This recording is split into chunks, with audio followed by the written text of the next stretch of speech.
नमस्कार दोस्तों, क्राइम तक में आपका स्वागत है। बात कर लेते हैं तिलक नगर मामले की। इस मामले में हमने कल आपको बताया था किस तरह से दो जो सोशल मीडिया इन्फ्लुएंसर हैं वो आपस में भिड़ गए थे, लेकिन जो वीडियो सामने आई थी उससे कई सवाल खड़े हुए थे। दरअसल ये जो वीडियो थी इसमें साफ दिखाई दे रहा था कि दीपक शर्मा नाम के एक सोशल मीडिया इन्फ्लुएंसर को पीट रहे थे। कौन? दो इसमें आरोपी, प्रदीप ढाका और जो दूसरा आरोपी है उसका नाम है राजवीर, जो वीडियो बना रहा था। साफ साफ दिख रहा है कि इनके पास वेपन भी है, इनमें से एक आरोपी के पास। इस सिलसिले में पुलिस ने जो अपडेट दिया है वो ये है कि मुकदमा दर्ज हो गया, लेकिन अभी तक आरोपी की गिरफ्तारी नहीं हुई है। जिस तरह से ये सारा प्रकरण सामने आया, सोशल मीडिया पर इसकी चर्चाएं हो रही हैं, लेकिन ये घटना कई सवाल खड़े करे। खासकर गुंडागर्दी कितनी ज्यादा हावी है दिल्ली की सड़कों पर, खासकर तिलक नगर में। प्रवेश, अभी तक अपडेट जो है कुछ वीडियोस में तो ये तो हथियार भी नजर आ रहा है। तो बिल्कुल मैं वीडियो देख रहा था और वो जो जिस आईडी से है दीपक शर्मा बनी, उसने अपने आईडी में पूरे वीडियोस डाल रखे हैं। तो मैं वीडियोस देख रहा था और बहुत सारे वीडियो सोशल मीडिया पे वायरल भी है। तो एक वीडियो में दिख रहा है जो प्रदीप ढाका जो उसे पीट रहा है, उसके जेब में पिस्तल रखी हुई है। अब वो पिस्तल असली है नकली है ये पुलिस की जाँच का विषय है, लेकिन जो दीपक शर्मा है जिसके साथ मारपीट हुई है उसने अपना बयान जारी किया है। उसने अपना बयान जारी किया, उसमें उसने कहा कि मैंने पुलिस से एफआईआर जब मैंने करवा रहा था तो मैंने बताया था कि मुझे पिस्टल दिखा के उन्होंने रुकाया, पहले बोला कि चल गाड़ी में बैठ, धमकाया, मुझे जान से मारने की धमकी थी। जब मैं उनके साथ गाड़ी में नहीं बैठा तब उन्होंने मुझे इतनी बेरहमी से मारा और मुझे रोड पर गिरा गिरा के मारा। मैं बहुत सारी वीडियोस देख रहा था जिसमें चेहरा वहरा तो खराब कर दिया था, बहुत बुरी तरह पीटा जा रहा है, डंडे से दो लोग मार रहे हैं, डंडा टूट जा, प्राइवेट पार्ट प्रॉपर उसका पैर दो लोग ऐसा पकड़ के और पैर से मारा जा रहा है। उसने कहा कि पुलिस से मैंने कहा कि अटेम्प्ट टू मर्डर का केस करो। उसका बयान है, मैं दीपक शर्मा के बयान की बात कर रहा हूँ। तो उसने कहा कि मैंने पुलिस से कहा कि अटेम्प्ट टू मर्डर का केस होना चाहिए था, लेकिन पुलिस ने बोला गोली थोड़ी ना मार दी तुझे। ये दीपक शर्मा का बयान है। दीपक शर्मा ने एक और बात कही कल वीडियो बनाकर, अगर इनके खिलाफ कोई कार्रवाई नहीं होती, अगर अरेस्ट नहीं होते तो मैं आत्मदाह कर लूँगा पुलिस स्टेशन के बाहर। फिर उसका एक और पोस्ट आया कि जो लोग मुझे सपोर्ट करते हो, कोई लोकेशन दिया, उस लोकेशन पर आए। पुलिस ये कह रही है शायद कि ढूंढा जा रहा है, मिल नहीं रहे, लेकिन मुझे लगता है सोशल मीडिया पे सब एक्टिव हैं। जो प्रदीप ढाका जो सबसे मेन मार रहा था तो वीडियो पे वीडियो बनाया जा रहा है। अच्छा, हाँ, वीडियो बना के डाल रहा है। तो अभी उसने लेटेस्ट कोई वीडियो बनाई है? हाँ हाँ, उस वीडियो में उसने क्या एग्जैक्टली बोला है प्रदीप ढाका ने? आप देखिए किस तरह से दिल्ली पुलिस पर गंभीर सवाल खड़े हो रहे हैं। क्यों? क्योंकि एक आरोपी, 7 घंटे पहले ये देखिए, कोई एक उठाया गिरा आदमी मेरे खिलाफ आदमियों को इकट्ठा कर रहा है दिल्ली में 1 बजे। कोई बात ना, हम भी दस्तक देंगे लोकेशन पर 1 बजे। देखो ये पुलिस इन्हें ढूंढ रही है और ये बोल रहा है कि मैं 1 बजे। दिल्ली पुलिस ढूंढ रही है और ये दनादन वीडियो बनाया जा रहा है और सोशल मीडिया पर वीडियो अपलोड करे जा रहा है।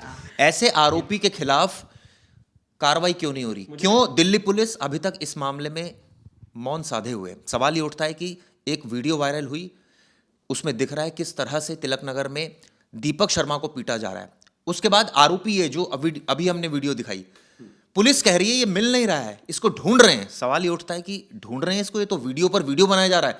क्या दिल्ली पुलिस के लिए इसको पकड़ना बहुत मुश्किल काम है?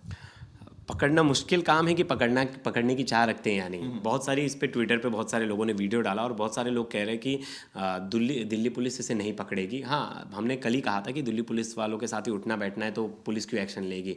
और कहीं ना कहीं ये एक तरह से सीधी खुली चुनौती है पुलिस के लिए कि मतलब उन्हें लग रहा होगा कि बहुत छोटी सी रंजिश है, इसका सोशल मीडिया पे कितना फ़ायदा होता है, गेन होता है। ऐसे ही तो गुंडे हीरो बनते हैं, ऐसे ही हीरो बनते हैं। उनको मत पकड़ो। तो पुलिस के पास, पुलिस तो कहती है हमारे पास यही काम थोड़ी और बहुत काम है। हाँ, तो रहने तो पूरे दिल्ली में गुंडों का राज रहने तो गुंडों की पुलिस कह देते हैं, नाम दे देते गुंडों की पुलिस।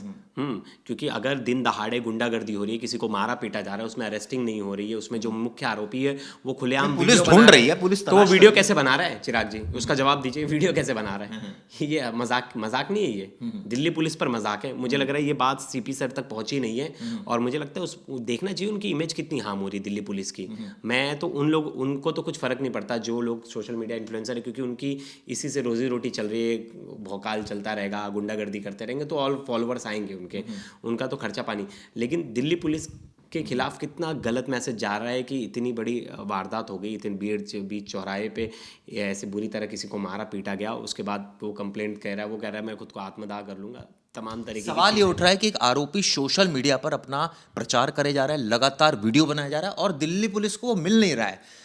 तिलक नगर थाना है दिल्ली का और ऐसे में सवाल तो उठता ही है, जब इस तरह की घटना होगी और आरोपी को पुलिस पकड़ नहीं पाएगी तो ये सवाल तो उठेगा ही ना कि गुंडागर्दी जिस तरह से चरम पर है, क्या ये वीडियो, क्या इस तरह की गुंडागर्दी आम नागरिक अगर देखेंगे, दिल्ली की मुख्यमंत्री रेखा गुप्ता अगर देखेंगी इनको, तो किस तरह का एक माइंडसेट जाएगा कि ये होता है दिल्ली की सड़कों पर, इस तरह से घटनाएं होती है। तक ये नोएडा में हुआ होता है, ऐसी मारपीट हुई होती है। आपको याद होगा थार वाला जो केस था, जो लड़कों ने चढ़ा दिया था, मारपीट की थी, थोड़े देर में 24 घंटे के भीतर अरेस्टिंग वगैरह सब हो गई थी, कोर्ट में प्रोड्यूस भी कर दिया गया था, FIR भी हो गई थी।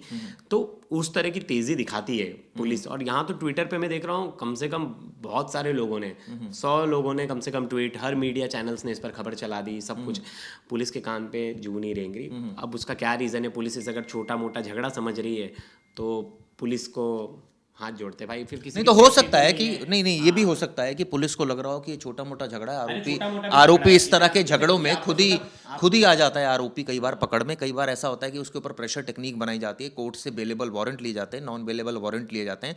दिल्ली पुलिस की और भी बहुत प्रायोरिटी होती है, सिर्फ एक यही मुकदमा नहीं सुलझाना। मर्डर केस सबसे सीरियस ऑफेंस होता है डिस्ट्रिक्ट में, अगर हो जाए तो लॉ एंड ऑर्डर मेंटेन रहे, ये भी एक बहुत बड़ा मकसद होता है। लेकिन सवाल ये उठता है ना, सारी चीजें इंपॉर्टेंट है ना, सारी चीज़ें इंपॉर्टेंट है तो छोड़ अब दो। अधिकारी अगर ये कहे कि मैं प्रेशर में रहता हूँ भाई, सारी चीजें एक साथ कैसे हैंडल कर लूँ? अरे ये सब चीज़ें चिराग जी, ये एक्सक्यूज़ नहीं दे सकते हैं। जो चीज़ें हुई हैं, जो चीज़ें वीडियो में दिख रही हैं, जो चीज़ें लोगों के सामने आई हैं, आप पे उस पर एक्शन लेना है, क्योंकि उससे दिल्ली पुलिस की छवि खराब हो रही है बहुत ज़्यादा। और कहीं ना कहीं मनोबल जो है वो गुंडों का बढ़ रहा है। मैं तो अब गुंडा ही काउंट करूंगा, क्योंकि सारी चीजों की एक बात, एक आरोपी वीडियो पर वीडियो बनाया जा रहा है और दिल्ली पुलिस उसको ढूंढ रही है। आप सोचिए कितनी एकदम विचित्र ये। और मेरे को तो लगता है अगर दोनों की गलती है तो दोनों की गलती है तो दोनों पे एक्शन लिया जाए। लेकिन एक्शन लिया जाए, एक मैसेज जाना बहुत ज़रूरी है कि रोड पे इस तरह से आप गुंडागर्दी नहीं कर सकते, वो चाहे कोई भी हो। हाँ, अगर कोई है सपोर्ट, कोई है बैकबोन। बहुत बहुत ऐसी खबर आ रही है कि इनके घर में कोई पुलिस से भी है। सोशल मीडिया पे तमाम तरह के कमेंट आ रहे हैं। कल हमारी जो वीडियो की थी हमने, उस पर भी कमेंट्स आए, उसमें बहुत लोगों ने लिखा था कि इनके पीछे पुलिस का सपोर्ट है, इनके पीछे पॉलिटिकल सपोर्ट है। अरे पॉलिटिकल सपोर्ट है, पुलिस सपोर्ट है तो क्या रोड पे गुंडागर्दी करने के लिए छोड़ दोगे आप? किसी को मारपीट करने के लिए छोड़ दोगे? ऐसी चीज ऐसे होगा तो ठीक है, कोई बात नहीं है, होने दीजिए। दिल्ली पुलिस की खुद जब बात आएगी, जब ऐसा डिफेम होते जाएंगे तो उन्हें तो फर्क पड़ता नहीं। मुझे लगता है CP सर तक ये मैसेज जाना बहुत ज़रूरी है कि उनके नाक के नीचे क्या कुछ हो रहा है। चलिए खैर, उम्मीद यही करते हैं इस मामले में सख्त कार्रवाई होगी। लेकिन आपको मैं जो आरोपी है जिसका नाम है प्रदीप ढाका, उसकी हिस्ट्री बताता हूँ। प्रवेश, ये तो हिस्ट्री शीटर है, मतलब ये पहले से ऑफेंडर है। आपको याद होगा हमने एक खबर की थी कि एक गोल्डन कलर की गाड़ी एक लड़का लेके आता है, दिल्ली पुलिस की बैरिकेड होता है, उतरता है, पेट्रोल डालता है और बैरिकेड पे आग लगा देता है। वो वीडियो बड़ी वायरल हुई थी। उस वीडियो के बाद FIR हुआ था, तो उसमें नाम आया था प्रदीप ढाका, जो लड़का मार रहा है उसी के ऊपर। तो फिर उसको पुलिस ने अरेस्ट वगैरह भी किया था। उसके ऊपर बेलेबल वो थे, सेक्शंस थे, तो उसमें बेल हो गई थी उसकी। अब एक दूसरा केस आया था, इसने रोड पे 20 सड़क में गाड़ी रुका दी थी, पूरा पीछे ट्रैफिक जाम हो गया था और अपना वीडियो बनाने लगा हाईवे पे। तो उसमें भी इसके ऊपर कार्रवाई हो गया था, 33,000 का कुछ चालान वगैरह हुआ था। इस तरह के इसके कई वीडियोस थे। देखिए इसने बहुत सारे फेक वीडियो भी बताए मारपीट के, जो कि उसके चलो वो उसका एक्ट का पार्ट था। लेकिन आरोप ये है, प्रदीप ढाका एंड कंपनी आरोप लगाती है कि जो आरोपी है यानी कि दीपक शर्मा, ये भी बहुत ज़्यादा उनके बारे में उल जलूल बातें बिल्कुल करता है। मैं तो दीपक शर्मा को भी सपोर्ट नहीं करूंगा। वो तो वो भी बेकार वीडियो बनाता है, मुझे तो उसकी वीडियो भी पसंद नहीं आई। और उसने बहुत बार मैंने देखा है, उसने राजीव सिसोदिया के बारे में भी कहा था कि वो रेपिस्ट है। रेपिस्ट को आप लोग कहाँ, राजवीर सिसोदिया के बारे में कि रेपिस्ट है, रेपिस्ट को क्यों सपोर्ट कर रहे हो? राजवीर वही शख्स है जिसने रजत दलाल के बाद इन दोनों का जो लड़ाई झगड़ा हुआ था, इसके बाद ये फेमस हो गए थे। अब क्या है चिराग जी, कोई मेरे बारे में कोई कुछ भी बोल रहा है तो मैं उसको जाके रोड पे मारने लगूंगा? मैं जाके उसकी कंप्लेंट ही कराऊंगा? लॉ एंड ऑर्डर हम तो ले ही नहीं सकते ना अपने हाथ में।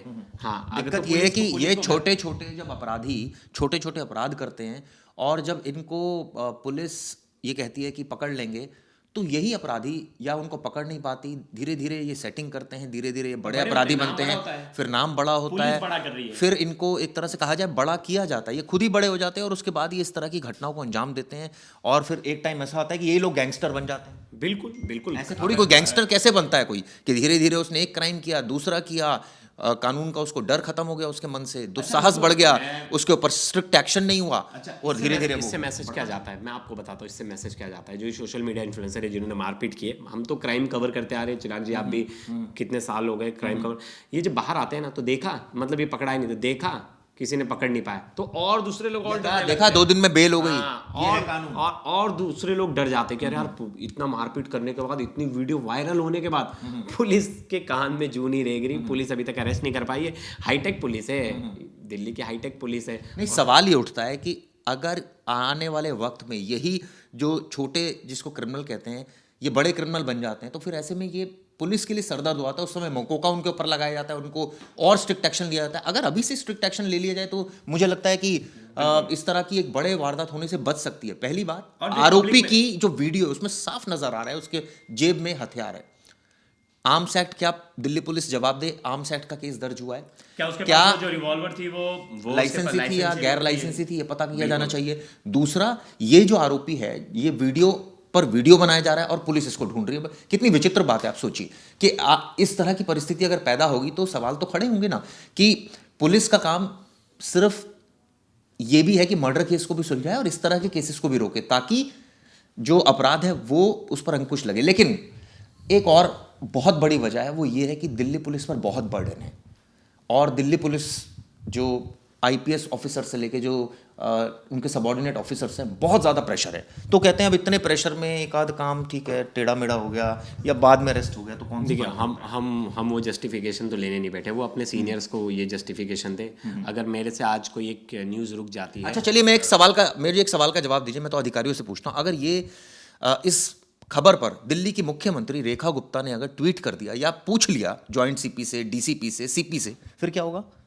फिर एक्शन होगा एकदम, हाँ, फिर तुरंत एक्शन होगा, है ना? हाँ, फिर लेकिन एकदम आरोपी को ढूंढने की पूरी ताकत पुलिस लगा दी निकल जाएगी, एकदम। पूरी वो कर दी जाएगी। और मुझे लगता है दिन रात एक वो कर जो दिए दीपक जाएंगे। शर्मा है, जिस तरह से मारपीट की है, वो सीरियस ऑफेंस है। मुझे नहीं लग रहा कि एक छोटी सी हल्की सी मारपीट है। जिस तरह से मारा जा रहा है टारगेट करके, अगर एक भी जोर का पैर लग जाता, मतलब उसे उसके प्राइवेट पार्ट पे तो मारा गया है, अगर एक भी पैर, चलिए, सारी जान भी जा सकती थी चिराग ये जी। सारी बातें अलग हैं, लेकिन सवाल ये उठता है ना कि इस तरह की गुंडागर्दी दिल्ली की सड़कों पर बर्दाश्त नहीं हो सकती। और अगर इसका वीडियो वायरल हो रहा है तो सच में खतरनाक सिचुएशन और भी बहुत खतरनाक है। दिल्ली में गोलियां भी चल जाती हैं, अच्छा, वो मुठभेड़ भी होती है, गोलियां भी चलती हैं, अपराधी पकड़े भी जाते हैं, लेकिन इस पर भी कार्रवाई होनी चाहिए। अच्छा, एक और चीज़ थी चिराग जी, अब उसने, जो दीपक शर्मा है जिसके साथ मारपीट हुई, उसने कहा कि जो लोग मुझे सपोर्ट करते हैं 1 बजे कोई तो लोकेशन बताया, वहाँ मिलने आओ।